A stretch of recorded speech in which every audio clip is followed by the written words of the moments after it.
এই ভিডিওতে আমি আপনাদেরকে ওয়ার্ডপ্রেসের সেটিংসের আন্ডারে যে জেনারেল সেটিংস আছে এর আন্ডারে যেসব সেটিংস বা অপশন আছে সেগুলো একটা একটা করে দেখাবো। এই জন্য আপনি সেটিংসে ক্লিক করতে পারেন অথবা এর আন্ডারে যে জেনারেল আছে এখানে ক্লিক করবেন। ওকে, তো এর পেজে আসার পরে আমরা প্রথমেই যে অপশনটা দেখতেছি সেটা হলো সাইট টাইটেল। এটা কি? এটা দেখানোর জন্য আমি ভিজিট করি সাইটটা। খেয়াল করবেন যে এখানে কিন্তু শো হচ্ছে এই যে এই লেখাটায়, আবার মূলত এই যে এখানে শো হবে যে ট্যাবটা, খেয়াল করেন ব্রাউজারে যে ট্যাব এখানেও কিন্তু শো হচ্ছে। আর এখানে যে শো হবে এটার কোনো গ্যারান্টি নাই, নাও হইতে পারে। এটা ডিপেন্ড করে আপনি যে থিমটা ইউজ করছেন সেই থিমটা অ্যাকচুয়ালি আপনার এই ইনফরমেশন কোথাও শো করছে কিনা সেটার উপরে। কারণ এইসব ডেটাগুলো শো করানোর জন্য কোডিং করা লাগে। এখন থিমের ভিতরে যদি কোডিং করা থাকে তাহলে শো হবে, না হলে হবে না। বাট সাধারণত এই ট্যাবের উপরে শো হয়। যেমন আমি যদি এখানে লিখে চেঞ্জ করি, একটু আপডেটেড লিখলাম, সেভ করলাম। সেভ করার পরে এখন যদি আমি রিলোড করি দেখবেন যে এই যে লেখাটা চেঞ্জ হয়ে গেছে। এই যে ওয়ার্ডপ্রেস এসেনশিয়ালস আপডেটেড এই লেখাটা এখন আসছে এবং এখানেও লেখাটা শো হচ্ছে।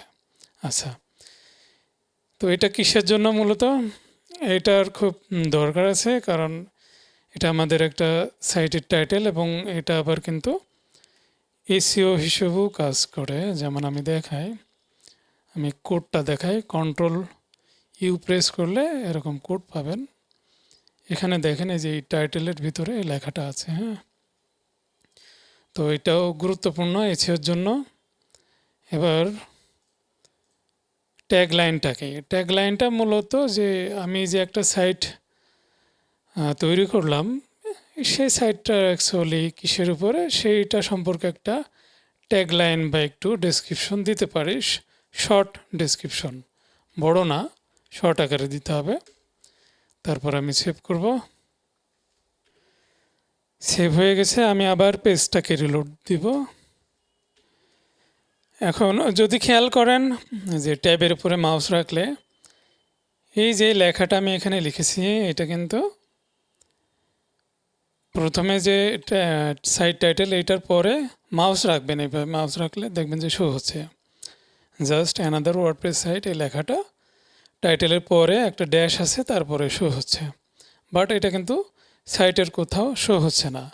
হয়তো শো হবে যদি আমি যে থিমটা ইউজ করতেছি এটার আন্ডারে যদি এরকম কোনো অপশন থাকে। সাধারণত এই থিম কাস্টমাইজেশন এই পেজে গেলে পাওয়া যাবে এটা আছে কিনা। যদি আপনি আপনার সাইটের ফুটারে বা হেডারের এই অংশে কোথাও দেখাতে চান, ওরকম যদি অপশন থাকে শো করার তাহলে শো হবে। কিন্তু সাধারণত এই ট্যাবে এটা শো হয় এবং এখানে আবার দেখবেন যে চলে আসবে। দেখেন এই যে ট্যাগ লাইনটা এখানে শো হচ্ছে, আর এটা হলো ড্যাশের যে কোড আর কি, ইউনিকোড, এটা এখানে দেখাচ্ছে। তো সার্চ ইঞ্জিনগুলো এগুলো ট্র্যাক করে, এগুলো ইন্ডেক্স করে নিয়ে যায়। তো এগুলো গুরুত্বপূর্ণ এসইওর জন্য। তো সাইট যখন একটা বানাবেন অবশ্যই ট্যাগ লাইন দিয়ে রাখবেন। এরপরে আছে সাইট আইকন অথবা আপনি বলতে পারেন যে ফেভিকন।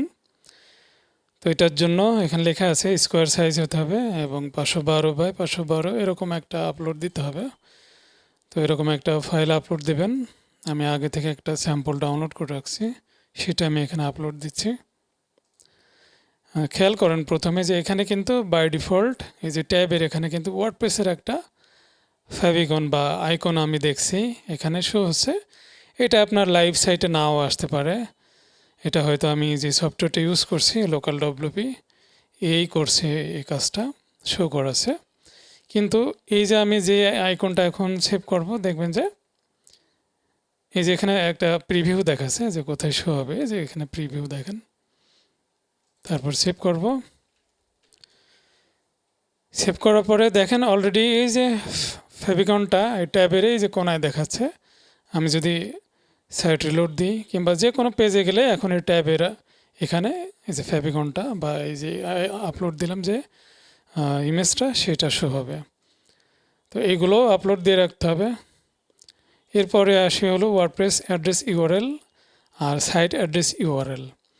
তো এই দুইটা চেঞ্জ করবেন না। তবে আমি বলে দিছি দুইটার কোনটার কী কাজ, এটা কারণে এগুলো যদি আপনি না জানেন আর যদি চেঞ্জ করে ফেলেন তাহলে কিন্তু পুরো সাইটটা আর লোড হবে না। তখন আপনাকে আবার ডেটাবেস থেকে এগুলো ঠিক করে আসতে হবে। তো এগুলো যদি আপনি না জানেন তাহলে কিন্তু বিপদে পড়বেন। তো আমি বলে দিচ্ছি কোনটার কী কাজ। এটা হলো ওয়ার্ডপ্রেসের যে ফাইলগুলো আছে সেই ফাইলগুলো কোন জায়গায় আছে তার লোকেশন, এটা যদি এমন হয় আমাদের যে সাইটের ইউআরএলটা দেওয়া আছে এটা বোঝাচ্ছে যে আমাদের এই সাইটের রুট ডিরেক্টরিতে ফাইল ফোল্ডারগুলো সেখানে আছে। কিন্তু যদি এরকম হয় যে ফাইল ফোল্ডারগুলো একটা সাব ডিরেক্টরিতে আছে তাহলে সেখানে আমরা এরকম করে দিতে পারি। হ্যাঁ, সাব ডিরেক্টরির সেই ফোল্ডারের নামটা এখানে দিয়ে দিতে পারি। হ্যাঁ, সমস্যা নাই। আচ্ছা, আর এটা হলো এই যে আমার সাইটের এই ইউআরএলগুলো। হ্যাঁ, যে ইউআরএলটা এখানে আছে এইটা। তো আমি যদি এটা কোনো কারণে যদি এখন চেঞ্জ করে অন্য কিছু দিই তাহলে কিন্তু আমার সাইটটা আর কাজ করবে না, আর লোড হবে না।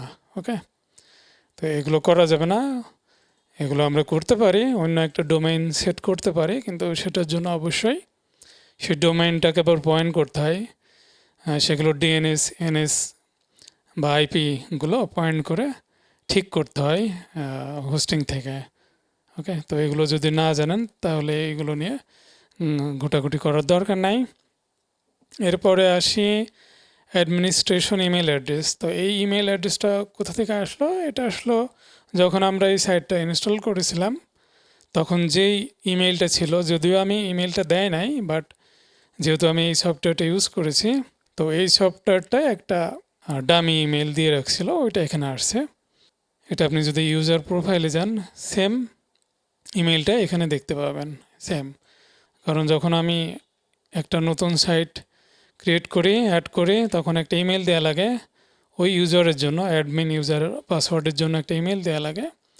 তো সেই ইমেলটাই মূলত অ্যাডমিনিস্ট্রেশন ইমেল অ্যাড্রেস হিসেবে নিয়েছে। বাট আমি চাইলে এটা চেঞ্জ করতে পারি। এটা এখান থেকে যখন আমি চেঞ্জ করব, চেঞ্জ করে সেভ করলেই যে চেঞ্জ হবে এরকম না, এটার জন্য কনফার্মেশন করা লাগবে। এই যে একটা মেসেজ আছে, এটা এখন পেন্ডিং আছে, তো আমাকে কনফার্ম করতে হবে।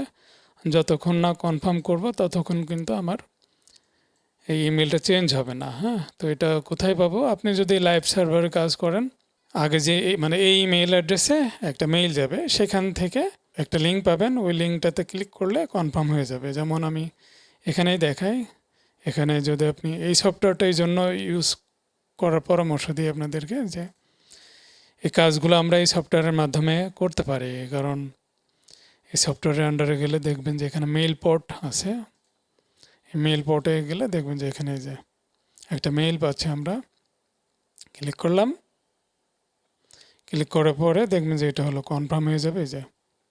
এই যে চেঞ্জ হয়ে গেছে, এখন সেই মেসেজটা নাই। আর এটা চেঞ্জ করা মানেই যে ইউজার প্রোফাইলে যে ইমেলটা আছে ওইটা কিন্তু চেঞ্জ হলো না, এখন কিন্তু আলাদা আলাদা ইমেল হয়ে গেছে। হ্যাঁ, ইউজারের একটা ইমেল আর অ্যাডমিনিস্ট্রেশন ইমেল অ্যাড্রেস আর একটা, দুইটা ডিফারেন্ট। আমি দেখালাম এর জন্য যে দুইটা আলাদা আলাদা কাজে ব্যবহার হয়, এটা দেখালাম।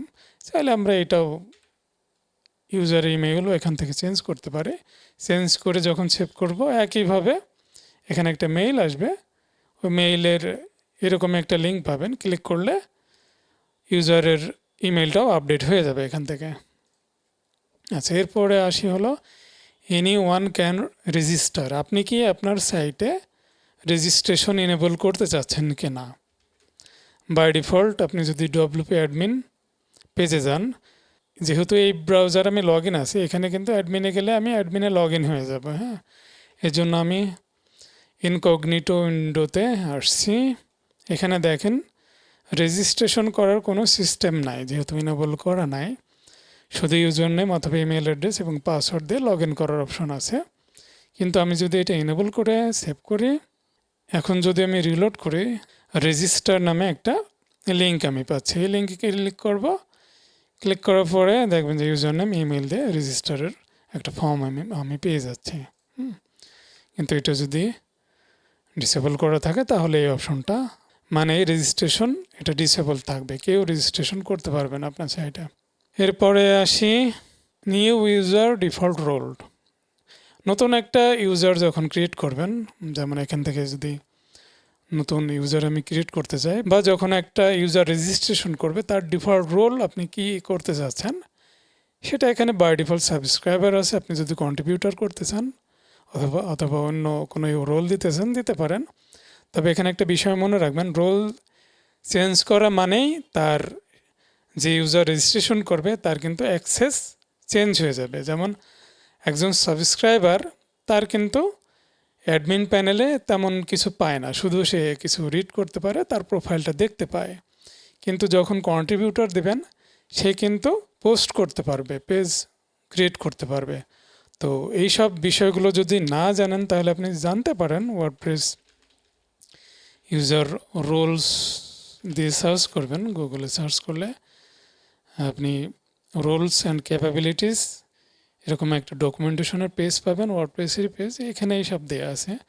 সুপার অ্যাডমিন যেহেতু আমরা নেটওয়ার্ক সাইট এনেবল করে নাই, এটা বাদ দিয়ে আপনি এখানে দেখেন প্রত্যেকটা ইউজার যেসব রোল দিবেন সেগুলো তারা কী কী করতে পারবে সেসবগুলো এখানে ডিটেলস দেওয়া আছে, সব দেওয়া আছে এখানে। এডিটর সে কী কী করতে পারবে এগুলো সব দেওয়া আছে। তারপরে যে সাবস্ক্রাইবার সে শুধু রিড করতে পারবে, আর কিছুই করতে পারবে না। ওকে, তো এগুলো সাবধানে করবেন।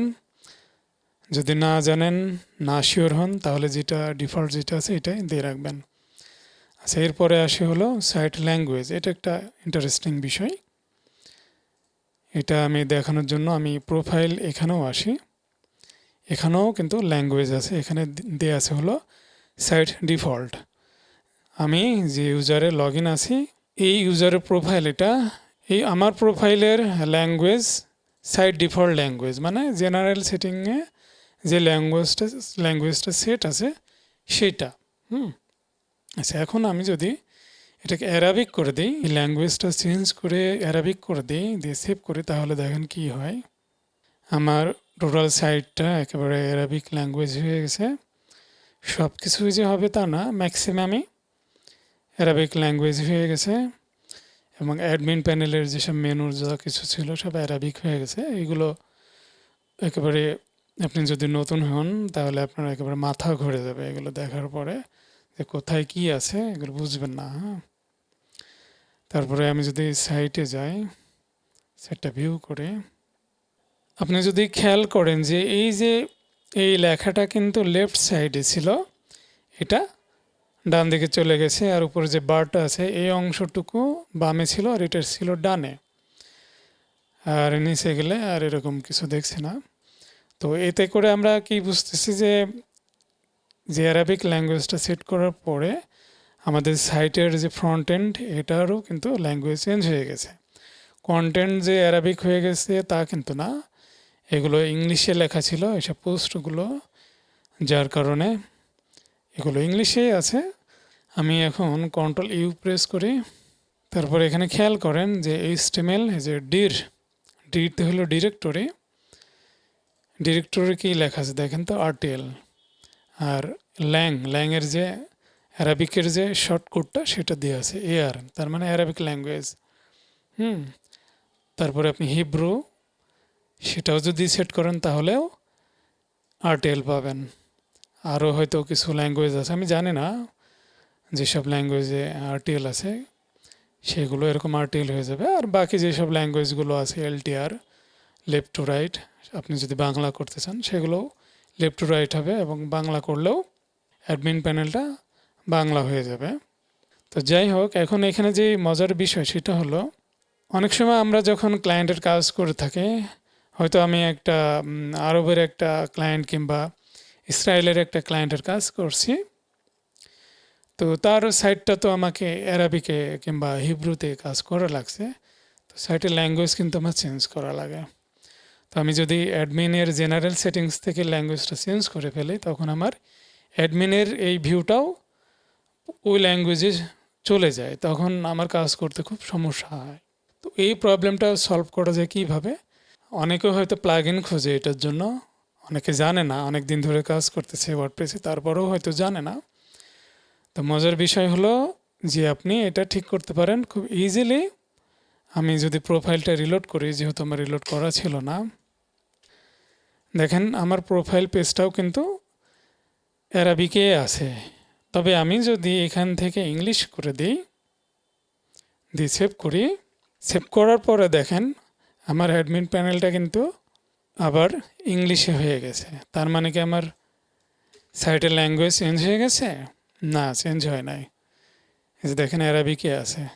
আমি যদি সাইটের ফ্রন্টে যাই, আমার সাইটটা কিন্তু অ্যারাবিকই আছে এবং এই কোড রিলোড দিলেও আমার অ্যারাবিকই আছে এখানে। তো আমার সাইটের ল্যাঙ্গুয়েজ যেটা আমি ইউজারকে ভিজিটরকে দেখাতে যাচ্ছি অ্যারাবিকে, সেটা ঠিক আছে, আমার সাইটের অ্যারাবিকই আছে, বাট আমার অ্যাডমিন প্যানেলটা কিন্তু ইংলিশে আছে। যেহেতু আমি প্রোফাইল থেকে ইংলিশ ল্যাঙ্গুয়েজটা সিলেক্ট করছি, তাহলে কি আমার এখন আর কাজ করতে কোনো প্রবলেম নাই। আমার সাইটটাও ক্লায়েন্ট যেই ল্যাঙ্গুয়েজেস আছে সেটাই হয়েছে, এবং আমি যেহেতু অ্যাডমিন থেকে কাজ করব, সব কিছু ম্যানেজ করব, তো আমার এই দিকটাও ইংলিশে আছে, এর জন্য আমার আর কোনো প্রবলেম হবে না। তো এটা করলাম কিভাবে? এটা জাস্ট আমি প্রোফাইল থেকে আমার প্রোফাইলের জন্য, মনে রাখবেন এটা শুধুমাত্র আমার প্রোফাইলের জন্য ইংলিশ ল্যাঙ্গুয়েজ সিলেক্ট করা আছে, কিন্তু নতুন একটা ইউজার ক্রিয়েট করে তার যদি আবার ওই সাইটের ডিফল্ট ল্যাঙ্গুয়েজ, সাইটের ডিফল্ট এটা যদি সিলেক্ট করা থাকে, সে কিন্তু লগ ইন করে ওই অ্যারাবিকেই দেখবে। অ্যারাবিক বলতে যেটা সাইট ল্যাঙ্গুয়েজে সেট করা আছে। তো তার ইউজার প্যানেলটা বা অ্যাডমিন প্যানেলটা যদি ইংলিশে সেট করতে চাই, তাহলে তাকে আবার প্রোফাইল থেকে ল্যাঙ্গুয়েজটা সেট করতে হবে। সে যে ল্যাঙ্গুয়েজে চায়, সে যদি ইংলিশে চায় ইংলিশে করবে, অন্য ল্যাঙ্গুয়েজে চাইলে অন্য ল্যাঙ্গুয়েজে করবে। তো আশা করি একটা মজার জিনিস শিখে গেলেন, এরপর থেকে আর প্লাগ ইন খুঁজবেন না। ওকে, তো আমি আবার সাইটের ল্যাঙ্গুয়েজ ইংলিশে করে দিছি। এরপরে আসি টাইম জোন। এটা কিন্তু খুব গুরুত্বপূর্ণ। এখানে দেখছেন UTC+0 বাই ডিফল্ট একটা সেট করা আছে। তো এই টাইম জোনটা অ্যাকচুয়ালি কী কাজ করে? এটা হলো আমরা যে পোস্ট পেজগুলো ক্রিয়েট করি, তখন কখন সেই পোস্ট পেজগুলো ক্রিয়েট করা হচ্ছে, সে পাবলিশ ডেট, তারপরে যেসব ইউজার কমেন্ট করে সেগুলোর ডেট, ওয়ার্ডপ্রেসে কিছু ক্রোন জব আছে সেগুলোর ডেট, সেই টাইমগুলো কোন জোনে সেট হবে সেটারই হলো এই টাইম জোন। এখন ধরেন আমি যদি চাই আমার লোকাল টাইমে সব কিছু করাতে, তাহলে অবশ্যই এখান থেকে আমাকে সেটা সেট করতে হবে। এটা হতে পারে UTC+6, ইউটিসির টাইম জোনের সাথে আমাদের বাংলাদেশের টাইম হলো +6, অথবা আমি ঢাকা সিলেক্ট করে দিতে পারি এইভাবে, তাহলে সব কিছু আমার লোকাল টাইমে হবে। আবার যদি এরকম হয় যে আমার ক্লায়েন্ট আছে একজন রাশিয়ার বা USA, সে যদি তার দিক থেকে টাইম ভুলভাল দেখে, যদি কমপ্লেন করে, তাহলে এখান থেকেই টাইম জোনটা ঠিক করে দিতে হবে। জাস্ট ওই দেশের US-এর টাইম জোনটা এখানে, অথবা সে যেই সিটিতে থাকে সেই সিটির টাইম জোনটা এখানে দিয়ে দিলেই সব ঠিক হয়ে যাবে। হ্যাঁ, এরপরে আসি ডেট ফরম্যাট। তো বাই ডিফল্ট একটা সেট করা আছে, এই প্রিভিউটা দেখছেন এখানে। আমি যদি সাইটে যাই, এখানে দেখেন এই যে প্রথমে মাস, তারপরে তারিখ, তারপরে সাল, ঠিক এই প্রিভিউটা। এখন আমি যদি চেঞ্জ করি, অন্য একটা সেট করি, প্রিভিউটা এরকম হবে। সেভ করি, রিলোড দিই, দেখেন এখানে যেই ডেট ফরম্যাটটা আমি সেট করলাম, ঠিক এইভাবে প্রত্যেকটা পোস্টের ডেট ফরম্যাটটা শো হচ্ছে। তো মনে রাখবেন এগুলো কিন্তু গ্লোবাল সেট আপ, এখানে সেট করলে সব জায়গায় সেট হয়ে যাবে, এটা মনে রাখবেন। আমি যদি কমেন্টের ডেট দেখি, সেখানেও এই যে এখানেও ডেটটা ওইরকমই হয়ে গেছে। এরপরে টাইম ফরম্যাট, যদি পোস্টে কোনো টাইম ফরম্যাট এখানে নাই, আচ্ছা, কিন্তু কমেন্টে আছে, কমেন্টে টাইম ফরম্যাটটা আছে। বাই ডিফল্ট যেটা আছে যে এখানে এখানে প্রিভিউ আছে, ঠিক এইভাবেই শো হচ্ছে। যদি এটা সেট করি তাহলে জাস্ট পিএম এটা ক্যাপিটাল এটাতে দেখাবে, কিন্তু আমি যদি এটা সেট করি তাহলে এইভাবে দেখাবে। চলেন দেখে আসি। দেখেন এটা হলো 24 আওয়ার্সে সেট হয়ে গেল টাইম ফরম্যাটটা। আচ্ছা, এখন এইটা যদি আপনি নিজের মতো, এখানে কিছু দেয়া আছে অপশন, কিন্তু আপনি চাচ্ছেন যে এটার কোনোটাই আপনার ভালো লাগছে না, আপনি একেবারে নতুনভাবে অন্যরকমভাবে দেখাবেন, তাহলে এই যে এখানে একটা ডকুমেন্টেশনের পেজে লিঙ্ক আছে, লিঙ্কে যাবেন, এখানে সব দেয়া আছে, প্রত্যেকটা ক্যারেক্টারের ডেসক্রিপশন দেয়া আছে, কোনটা ইউজ করলে কীরকম দেখাবে, তার প্রিভিউটা এখানে সব দেয়া আছে। এগুলো দেখে দেখে করতে পারবেন নিজে, এটা কিন্তু কঠিন কিছুই না।